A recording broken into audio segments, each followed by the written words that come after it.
അപ്പൊ ഏതൊരു ബിസിനസ് ഓണറും എപ്പോഴും ഫോക്കസ് ചെയ്യേണ്ട കുറച്ച് ട്രഡീഷനും കുറച്ച് ഇന്നോവേഷന്റെ മുകളിലും തീർച്ചയായിട്ടും ഫോക്കസ് ചെയ്യണം. മാറ്റത്തിനൊരു ക്യൂരിയോസിറ്റി ഉണ്ട്, അത് എപ്പോഴും നമ്മുടെ ഫോക്കസ് മാറ്റത്തിലേക്കാണ്. പക്ഷെ ചില കാര്യങ്ങൾ ബിസിനസ്സിൽ നോക്കിയിട്ടുണ്ടെങ്കിൽ പണ്ടും ഇന്നും എന്നും മാറാത്തതായിട്ട് പല കാര്യങ്ങളും അവിടെ കിടപ്പുണ്ട്. മറ്റ് സ്ഥാപനങ്ങളിലെക്കാട്ടിലും നമ്മൾ എങ്ങനെയാണ് ഡിഫറെൻ്റ് ആയിട്ട് നിൽക്കുന്നതെന്ന് ചോദിച്ചു കഴിഞ്ഞാൽ, നിങ്ങളുടെ കമ്പനിയിലെ സ്ട്രാറ്റജി മറ്റൊരു കമ്പനിക്ക് കോപ്പി ചെയ്യാം അല്ലേ, ടെക്നോളജി കോപ്പി ചെയ്യാം അല്ലേ, മാർക്കറ്റിംഗ് ടെക്നീക്ക് കോപ്പി ചെയ്യാം. പക്ഷെ ഒരു കാര്യം മാത്രമേ ഉള്ളൂ കോപ്പി ചെയ്യാൻ പറ്റാത്ത, അത് നിങ്ങളുടെ ആൾക്കാരാണ്. The way U train dum, the way you focus on them ഒരിക്കലും വേറൊരു കമ്പനിക്ക് കൊണ്ടുപോയി റെപ്ലിക്കേറ്റ് ചെയ്യാൻ പറ്റില്ല, നിങ്ങളുടെ അടുത്തുനിന്ന് വിളിച്ചുകൊണ്ട് പോകാൻ പറ്റുമായിരിക്കും. So always stand out in terms of your people and in terms of the culture you create for the organisation. എപ്പോഴും ഒരു ബിസിനസ് ഓണർ ആവാൻ ആഗ്രഹിക്കുന്ന ആൾ ഒരു സസ്റ്റെയിൻഡ് ബിസിനസ് ഗ്രോ ചെയ്യണം എന്നുള്ള ഒരു കാഴ്ചപ്പാടോടുകൂടി വേണം തുടങ്ങാനായിട്ട്. പക്ഷെ അൺഫോർച്ചുനേറ്റ്ലി ഇന്നൊരു സ്റ്റാർട്ടപ്പ് കൾച്ചറാണ്. നമ്മൾ പെട്ടെന്ന് ഒരു സ്റ്റാർട്ടപ്പ് ഉണ്ടാക്കുക, ഒരു ഇൻവെസ്റ്ററിനെ തേടുക, ഇൻവെസ്റ്റർ വന്നു, എൻ്റെ ഇത് വാങ്ങി, എനിക്ക് കഴിഞ്ഞു, then I go on to the next one. അപ്പോൾ ഈ ഒരു പ്രോസസ്സിൽ ചിലവർക്ക് it's a very good thing, പക്ഷെ ചില സമയത്ത് you don't sit down to build an organisation. അപ്പം എൻ്റെ ഒരു ഫോക്കസിൽ സസ്റ്റെയിൻഡ് ആയിട്ടുള്ള ഒരു ബിസിനസ് ഗ്രോത്തിലേക്ക്, ഓർഗാനിക് ഗ്രോത്ത് ആണ്, സസ്റ്റെയിൻഡ് ഗ്രോത്ത് ആണ്, ആ ഗ്രോത്തിലേക്കും നമ്മളെ ഡിപ്പെൻഡ് ചെയ്തിട്ട് ഒരു കൂട്ടം ആൾക്കാരുണ്ടാവണം എന്നും ആ ഒരു ഗ്രോത്തിലേക്ക് ഫോക്കസ് ചെയ്യാനായിട്ടാണ് I would advise this generation. ACC ICF certified business and executive കോച്ചും സ്കിൽകോസ് 360ന്റെ കോ ഫൗണ്ടറും അതോടൊപ്പം തന്നെ 16 വർഷത്തെ ട്രെയിനിങ് എക്സ്പീരിയൻസ് ഉള്ള ഒരു വ്യക്തിയാണ് ഇന്ന് നമ്മളോടൊപ്പം ഉള്ളത്. 2017 ന്യൂയോർക്കിൽ നടന്ന UN സമ്മിറ്റിൽ JCI ഇന്ത്യയെ പ്രതിനിധീകരിച്ച് പങ്കെടുത്തിട്ടുള്ള ഏക വനിതയുമായിട്ടുള്ള നമുക്കേറെ പ്രിയപ്പെട്ട സന്ധ്യ വർമ്മയാണ് ഇന്ന് നമ്മളോടൊപ്പം ഉള്ളത്. ഗുഡ് ഈവനിങ് മാം. Good evening. ഇപ്പം പുതുതായിട്ട് ബിസിനസ്സിലേക്ക് വരുന്ന ആളുകൾക്ക് കുറെ കൺഫ്യൂഷൻസ് ഉണ്ടാവും, ഇത് എവിടെ നിന്ന് തുടങ്ങണം, എങ്ങനെ തുടങ്ങണം എന്നൊക്കെ ഉള്ളത്. അപ്പൊ അങ്ങനെയുള്ള ആളുകൾക്ക് മാം കൊടുക്കുന്ന ഒരു അഡ്വൈസ് എന്തായിരിക്കും? ഓക്കെ, ഒരു ബിസിനസ് തുടങ്ങുന്ന ബിസിനസ്സിനെ മാറ്റി വെച്ചിട്ട് നമുക്ക് വേറൊരു കാര്യം നോക്കാം. നമ്മളൊരു സ്പോർട്സ് പേഴ്സൺ അല്ലെങ്കിൽ ഒരു അത്ലീറ്റ്, അദ്ദേഹം ഒളിമ്പിക്സിന് ഓടാൻ പോകുമ്പോൾ, ഒരു 100 മീറ്റർ റേസ് ഒക്കെ ഓടാൻ പോകുമ്പോൾ, അദ്ദേഹം ഈ കോമ്പറ്റീഷനിൽ എത്ര നേരമായിരിക്കും ആ ഫീൽഡിൽ ഓടുന്നുണ്ടാവുക, അല്ലെങ്കിൽ ആ ഒരു ട്രാക്കിൽ എത്ര നേരം ഓടും? മാക്സിമം പോയാൽ ഒരു 4 സെക്കൻഡ് 3 സെക്കൻഡ് ഒക്കെയാണ് മാക്സിമം ഓടുന്നത്. പക്ഷെ ആ ഒരു 4 സെക്കൻഡ് ഓടാനായിട്ട് എത്ര കാലം അദ്ദേഹം പ്രാക്ടീസ് ചെയ്യും, വർഷങ്ങളോളം പ്രാക്ടീസ് ചെയ്യുന്ന കാണാം നമുക്ക്. അപ്പം 90% പ്രിപ്പറേഷനും 10% ഉള്ളൂ പെർഫോമൻസും. പക്ഷെ പലപ്പോഴും നമ്മുടെ ബിസിനസ് ഓണേഴ്സും നേരെ പെർഫോമൻസിലേക്കാണ് കിടക്കാറുള്ളത്. അതുകൊണ്ട് തന്നെ പല ഫയർ ഫൈറ്റിങ്ങും ഒരു അവസ്ഥയിലേക്ക് വരാറുമുണ്ട്. അപ്പം ഏറ്റവും വലിയൊരു അഡ്വൈസ് എന്താണെന്ന് വെച്ചാൽ, പ്രിപ്പയർഡ് ആയിട്ട് വേണം തുടങ്ങുമ്പം തന്നെ ചെയ്യാനായിട്ട്. നല്ലൊരു സ്ട്രാറ്റജി, നല്ലൊരു പ്ലാനോട് കൂടി വേണം തുടങ്ങാനായിട്ട്. ആ പ്ലാൻ അതേപോലെ വർക്ക്ഔട്ട് ആയിട്ടില്ലെങ്കിലും നമ്മുടെ മനസ്സിൽ ഒരു പ്ലാൻ തീർച്ചയായിട്ടും വേണം. അതിനുപരി 3 കാര്യങ്ങളാണ് ഏതൊരു ബിസിനസ്സിനും. 1 പീപ്പിൾ, നമ്മുടെ ആൾക്കാർ. 2 നമ്മൾ വർക്ക്ഔട്ട് ചെയ്യുന്ന സിസ്റ്റം. 3 നമ്മുടെ സ്ട്രാറ്റജി അല്ലെങ്കിൽ നമ്മുടെ പ്ലാൻ. അതിൽ ഏറ്റവും ആദ്യം ഒരു ബിസിനസ് ഓണർ ഫോക്കസ് ചെയ്യേണ്ടത് നമ്മുടെ ആൾക്കാർ അല്ലെങ്കിൽ നമ്മുടെ പീപ്പിൾ, ഹ്യൂമൻ റിസോഴ്സസിന്റെ മുകളിലാണ്. കാരണം അവരുണ്ടെങ്കിൽ നമുക്ക് എന്തും ബിൽഡ് ചെയ്തെടുക്കാം എന്നുള്ള ഒരു ധൈര്യം കൂടെ ഉണ്ടാവും. അതെ അതെ. അതുപോലെ തന്നെ ഇപ്പോൾ ഒരു ഓർഗനൈസേഷനിൽ നമ്മളൊരു സിസ്റ്റം ബിൽഡ് ചെയ്ത് വരുന്ന സമയത്ത് ഒരുപാട് ചലഞ്ചസ് ഫേസ് ചെയ്യും. അപ്പൊ ആ ചലഞ്ചസ് എന്തൊക്കെയായിരിക്കും? ഇവിടെ കൂടുതലും നമ്മൾ കണ്ടുവരുന്നത്, അതായത് നമ്മുടെ നാട്ടിൽ നമ്മുടെ ചുറ്റുവട്ടത്തും പ്രദേശത്തും നമ്മളെ കുറേ പേര് കണക്ട് ചെയ്യാറുണ്ട്. അതായത് ഒരു സിസ്റ്റം ഇല്ല, ഒരു ഓർഗനൈസ്ഡ് ആയിട്ടല്ല. കുറേ പൈസ വരുന്നുണ്ട്, കുറേ പൈസ പോകുന്നുണ്ട്, കുറേ പ്രോഡക്റ്റ് ഉണ്ട്, സർവീസ് ഉണ്ട്, പക്ഷെ അവസാനം ആകുമ്പോഴത്തേക്കും ഒന്നും കാണാനില്ല എന്നുള്ളത്. അപ്പം അങ്ങനെയുള്ള ഓർഗനൈസേഷനിൽ ഞങ്ങൾ ഇന്റർവീൻ ചെയ്ത് ഒരു അച്ചടക്കം, ഒരു സിസ്റ്റം ഒക്കെ കൊണ്ടുവരാൻ, ഒരു പ്രോസസ്സ് കൊണ്ടുവരാൻ ശ്രമിക്കുമ്പം ഏറ്റവും വലിയ പ്രശ്നം, മെജോറിറ്റി ഓർഗനൈസേഷനിൽ ഏത് ഇൻഡസ്ട്രി ആണെങ്കിലും ഏറ്റവും വലിയ പ്രശ്നം എന്ന് പറയുന്നത് ക്ലാരിറ്റി ഇല്ലാത്തതാണ്. അതായത് പലപ്പോഴും റോൾസിന് ക്ലാരിറ്റി ഉണ്ടാവില്ല. പ്രത്യേകിച്ച് ഈ ഒരു കോവിഡ് പീരീഡ് കഴിഞ്ഞപ്പോഴത്തേക്കും നമ്മൾ ഒരാളെ റിക്രൂട്ട് ചെയ്തിട്ട് എല്ലാ പണിയും കൂടി എടുപ്പിക്കുന്ന ഒരു അവസ്ഥയാണ്. HR-ഉം അഡ്മിനും ഓഫീസും ടെലികോളറും എല്ലാം കൂടി ഒരാളെ വെച്ചിട്ട് അങ്ങ് ചെയ്യുമ്പം എല്ലാവരും കൂടി ചെയ്യുമ്പോഴത്തേക്കും ഒരു ക്ലാരിറ്റി കുറഞ്ഞു പോകുന്നത് ഏറ്റവും വലിയ പ്രശ്നമാണ്. പിന്നെ വന്നിട്ട് ഇടയിൽ ചില കാര്യങ്ങളൊക്കെ, ഇതൊക്കെ ആര് ചെയ്യും, ഞാൻ ആരോട് റിപ്പോർട്ട് ചെയ്യും, എൻ്റെ റിപ്പോർട്ടിംഗ് ഓഫീസർ ആരാ, എന്നെ ഫോളോ അപ്പ് ചെയ്യാൻ ആരാന്നുള്ളത് പലപ്പോഴും ആൾക്കാർക്ക് തിരിച്ചറിയാറില്ല. അതേപോലെ തന്നെ ഒരു എന്തെങ്കിലുമൊക്കെ മാർക്കറ്റിങ്ങോ അല്ലെങ്കിൽ എന്തെങ്കിലുമൊക്കെ ചെയ്തിട്ടുണ്ടെങ്കിൽ അതിനുശേഷം വരുന്ന ഒരു എൻക്വയറി അല്ലെങ്കിൽ വന്നു കഴിഞ്ഞിട്ടുള്ള ഒരു ക്ലയന്റ് അല്ലെങ്കിൽ പ്രോസ്പെക്ട് അവർ എന്തൊക്കെ ചെയ്യണം എന്നുള്ളതിനെ കുറിച്ചും ഒരു ക്ലാരിറ്റി കുറയുന്നതുകൊണ്ടാണ് അപ്പം ഒരു പ്രോജക്റ്റ് വന്നു അതിനെ എങ്ങനെയെങ്കിലുമൊക്കെ ചെയ്തു എന്നുള്ളതുകൊണ്ടാണ് ഈ ഒരു സിസ്റ്റം അല്ലെങ്കിൽ പ്രോസസ് ക്രിയേറ്റ് ചെയ്യുമ്പം അതേ എഫേർട്ട് അതേ ഇൻവെസ്റ്റ്മെന്റ് വീണ്ടും വീണ്ടും ചെയ്യേണ്ടി വരും. ഓക്കെ, ഇപ്പം നിലവിൽ എല്ലാ ബിസിനസ് ഓണേഴ്സ് ആണെങ്കിലും ഒരു ടീം ആണെങ്കിലും അവർക്കൊരു ഗോൾ ഉണ്ടാവും. ഈ ഗോൾ അച്ചീവ് ചെയ്യാൻ വേണ്ടിയിട്ട് അവർ നിരന്തരമായിട്ട് പരിശ്രമിക്കുമ്പോൾ ചില ഘട്ടങ്ങളിലെങ്കിലും ഡേ ടു ഡേ ലൈഫിൽ അവർക്കൊരു മോട്ടിവേഷൻ കുറഞ്ഞു വരിക, കുറച്ച് ഡൗൺ ആവുന്ന ഒരു സിറ്റുവേഷൻ ഉണ്ടാവും. അപ്പൊ അതിനെങ്ങനെയാണ് ഇവർ ബാലൻസ് ചെയ്യേണ്ടത്? നമ്മുടെ ഒരു പ്രശ്നം, അതായത് ഞാൻ കണ്ടിട്ടില്ല, അതായത് ഗോൾ സെറ്റിംഗിനായിട്ട് ഒത്തിരി പേര് വരാറുണ്ട്. അതായത് ഒരു കൊല്ലം തുടങ്ങുമ്പം, ഫിനാൻഷ്യൽ ഇയർ തുടങ്ങുമ്പം, അല്ലെങ്കിൽ ഏതെങ്കിലും ഒരു സമയത്തൊക്കെ നമ്മുടെ അടുത്തേക്ക് ഗോൾ സെറ്റ് ചെയ്യാറുണ്ട്. നമ്മൾ അതിനെ ഒരു ഗോൾ സെറ്റ് ചെയ്ത് കൊടുക്കുകയും ചെയ്യാറുണ്ട്. പക്ഷെ പലപ്പോഴും ആ ഫിനാൻഷ്യൽ ഇയർ അവസാനിക്കുമ്പോൾ അവർ റിയലൈസ് ചെയ്യുന്ന അയ്യോ ഈ ഗോൾസ് ഒന്നും കിട്ടിയില്ലല്ലോ എന്ന്. കാരണം ഗോൾ സെറ്റ് ചെയ്തിട്ടുണ്ടാവും, ഇത്രയും കോടി ടേൺ ഓവർ, അല്ലെങ്കിൽ ഇത്രയും ലക്ഷം ടേൺ ഓവർ, അല്ലെങ്കിൽ ഇത്രയും യൂണിറ്റ്സ് എനിക്ക് തുടങ്ങണം എന്ന്, അല്ലെങ്കിൽ പുതിയ പ്രോഡക്റ്റ് ഇത്രയും റിലീസ് ചെയ്യണം എന്നുള്ള എല്ലാ ആസ്പെക്റ്റിലും ഗോൾ ഉണ്ടാവും. പക്ഷെ ഈ ഗോൾസിനൊന്നും മൈൽ സ്റ്റോൺസ് ഉണ്ടാവില്ല. അതായത് 2 മാസം കൂടുമ്പം 3 മാസം കൂടുമ്പം എവിടെ എത്തണം എന്നുള്ളത് കൃത്യമായ ധാരണ ഇല്ലാത്തതാണ് ഇതിൽ പ്രശ്നം. അപ്പം ഞങ്ങളുടെ അടുത്തൊരു ആള് വന്നിട്ടുണ്ടെങ്കിൽ നമ്മുടെ ഒരു കൺസൾട്ടേഷനോ അല്ലെങ്കിൽ ക്ലയൻറ്റ്, നമ്മൾ ഈ ഗോൾസിനെ ബ്രേക്ക് ഡൗൺ ചെയ്ത് സിമ്പിൾ ആയിട്ടുള്ള ആക്ഷൻ പോയിന്റ്സ് ആയിട്ട് അവർക്കൊരു മന്ത്ലി ആക്ഷൻ പോയിന്റ്സോ അല്ലെങ്കിൽ മന്ത്ലി ടാർഗറ്റ്സോ അല്ലെങ്കിൽ അവർക്ക് ചെയ്യാൻ പറ്റുന്ന രീതിയിലുള്ള ചെറിയ ചെറിയ കാര്യങ്ങൾ എടുത്തു കൊടുത്തിട്ടുണ്ടെങ്കിൽ അത് കുറച്ചും കൂടി സിംപ്ലറുമാണ്. അത് അച്ചീവ് ചെയ്യുമ്പോൾ കിട്ടുന്ന ഒരു സാറ്റിസ്ഫാക്ഷൻ ഉണ്ട്. അതാണ് അവരുടെ ആക്ച്വൽ കോൺഫിഡൻസ്. കാരണം പലപ്പോഴും പല ബിസിനസ് ഓണേഴ്സും ഈ മോട്ടിവേഷണൽ സ്പീച്ചസും അത് ഇതൊക്കെ കേൾക്കുമ്പോൾ ഞങ്ങൾ പറയാറുണ്ട്, ഒരു കോൺഫിഡൻസും ഞങ്ങളുടെ സ്പീച്ച് കേട്ടാൽ വരില്ല. കോൺഫിഡൻസ് വരുന്നത് നമ്മളൊരു സാധനം ചെയ്ത് അതിൽ നിന്ന് കിട്ടുന്ന റിസൾട്ട്, അതിൽ നിന്ന് കിട്ടുന്ന എക്സ്പീരിയൻസിലാണ് കോൺഫിഡൻസ് ഉള്ളത്. അപ്പൊ ഈ ചെറിയ ചെറിയ കാര്യങ്ങൾ ചെയ്ത് കഴിയുമ്പോൾ അവർക്ക് കിട്ടുന്ന കോൺഫിഡൻസ് ആണ് അവരുടെ ഒരു drive to achieve their goals. Yes ma'am, ഇപ്പം നിലവിൽ ഒരുപാട് ക്ലയൻസിനെ ഹാൻഡിൽ ചെയ്തിട്ടുണ്ട്. അപ്പൊ അതില് പെട്ടെന്ന് ഒരു സക്സസ് സ്റ്റോറി പറഞ്ഞാൽ മാമിന്റെ മനസ്സിലേക്ക് ഫസ്റ്റ് വരുന്ന സ്റ്റോറി എന്തായിരിക്കും? കുറേ സ്റ്റോറീസ് ഉണ്ട്. എന്നാലും ഈ അടുത്ത് വളരെയധികം ടച്ചിങ് ആയിട്ടുള്ളതും നമ്മൾ പ്രോപ്പറായിട്ടുള്ള ഒരു സക്സസ് വിസിബിൾ ആയിട്ട് കണ്ട ഒരു സ്റ്റോറി അല്ലെങ്കിൽ ഒരു എക്സ്പീരിയൻസ് ഷെയർ ചെയ്യാം. എൻ്റെ അടുത്ത് കോഴിക്കോട് തന്നെയുള്ള ഒരു യങ് ബിസിനസ് ഓണർ, അദ്ദേഹം വന്നിട്ട് ഭയങ്കര ആംബീഷ്യസ് ആണ്, ഒത്തിരി ഗോൾസും കാര്യങ്ങളും ഒക്കെ ഷെയർ ചെയ്തിരുന്നു. അടുത്ത് തന്നെ ഒരു നെക്സ്റ്റ് ഇയർ എൻഡ് ആകുമ്പോഴത്തേക്കും ഒരു പുതിയ വലിയ 4 നിലയൊക്കെ ഉള്ള ഒരു ഷോറൂമിലേക്ക് മാറണം.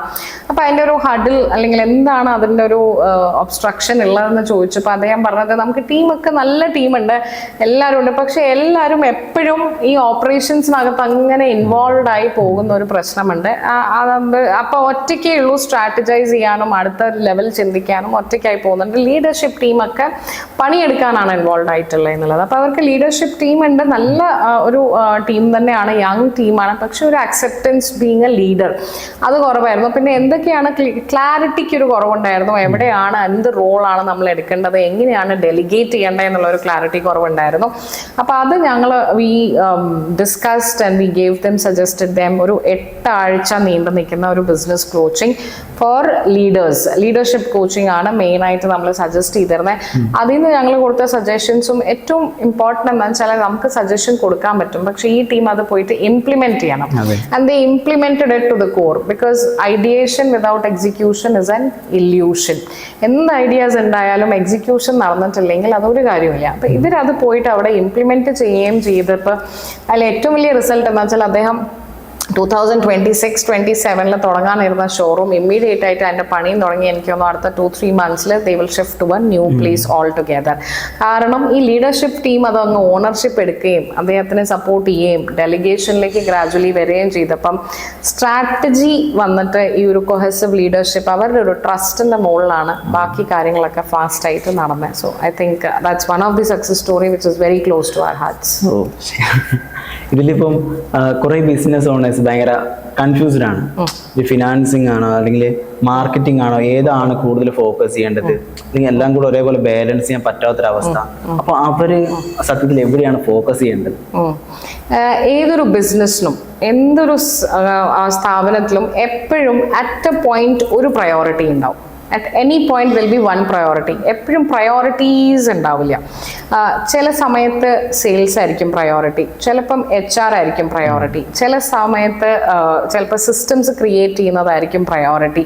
അങ്ങനത്തെ ഓരോ പോയിന്റിലുണ്ടാവും. അപ്പം ബിസിനസ് ഓണറോട് എപ്പോഴും ചോദിക്കുമ്പോൾ ഒറ്റ ചോദ്യത്തിന് ഉത്തരം പറഞ്ഞാൽ മതി. ഈ സമയത്ത് നിങ്ങളുടെ സ്ഥാപനത്തിൽ ഏറ്റവും മെസ്സി ആയിട്ട് ഏറ്റവും ബുദ്ധിമുട്ടി കിടക്കുന്ന എന്താണോ, ഏത് ഡിപ്പാർട്ട്മെന്റ് ആണോ, അവിടെയാണ് അദ്ദേഹത്തിന്റെ ഫോക്കസ് പോകേണ്ടത്. എന്തിലേക്കാണ് ഫോക്കസ് പോകേണ്ടത്? അതെടുത്ത് ചെയ്യാനല്ല, അതിനുള്ള പ്രോപ്പർ സിസ്റ്റം ക്രിയേറ്റ് ചെയ്ത് അതിനുള്ള ആൾക്കാരെ അവിടെ കൊടുത്ത് അവരെ ട്രെയിൻ ചെയ്ത് ആ ട്രെയിൻഡ് ആൾക്കാരെ വെച്ചിട്ട് ആ ഒരു സിസ്റ്റം കൊണ്ട് നടക്കുക എന്നുള്ളതാണ് അതിൽ ഏറ്റവും ഇമ്പോർട്ടൻ്റ് ആയിട്ടുള്ള കാര്യം. ഇതിൽ ആദ്യം മാം പറഞ്ഞു ഒരു ബിസിനസ് തുടങ്ങുന്ന സമയത്ത് നമുക്കൊരു ടീം സെറ്റ് ചെയ്യണം എന്നുള്ളത്.